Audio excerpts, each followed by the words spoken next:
Le micro, ah pardon.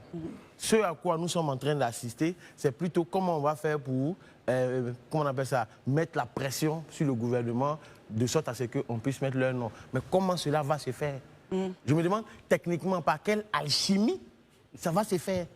Je ne sais pas. Alors, permettez, on va, Élisée nous a rejoint. Bonsoir, Élisée. On vous prend directement de go. Hein. Vous nous avez suivis.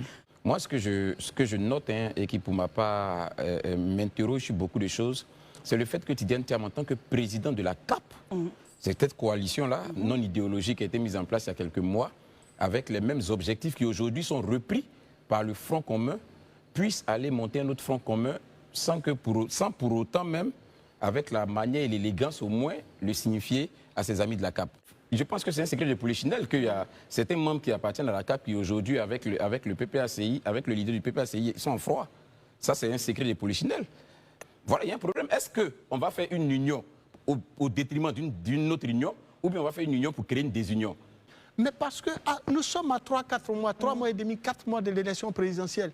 On continue de faire encore des unités, des fronts communs. Bon, comment en 3-4 mois on pourrait atteindre un tel objectif pour une élection cruciale comme une élection présidentielle dans un pays comme la Côte d'Ivoire? Daouda? Il y a 2 points que je vais soulever. Le premier point, c'est que quand on regarde même l'organisation même de la CAPSI, je dis, dans l'esprit peut-être de ceux qui soutiennent Tidiane Thiam, ils avaient peut-être l'impression que la CAPSI allait être cet appareil-là qui allait servir de marchepied pour Tidiane Thiam.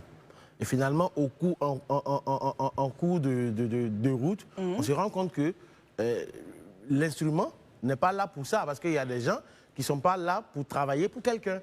Et donc, aujourd'hui, je me dis que sûrement, M. Tidiane Thiam, s'étant rendu compte de cette situation, aujourd'hui, il s'est dit, OK, je vais aller voir, comment on appelle ça, mon grand frère, Laurent Gbagbo, pour qu'on se mette ensemble, vu qu'on a les mêmes problèmes ensemble. Donc, du coup, je regarde une situation, parce que quand je regarde à tous les griefs qui ont été énumérés, à aucun moment dans ces griefs, je ne vois des problèmes qui concernent les Ivoiriens. Je ne vois pas. Ce sont des problèmes politiques, bien sûr, vous savez. Ce sont leurs problèmes personnels.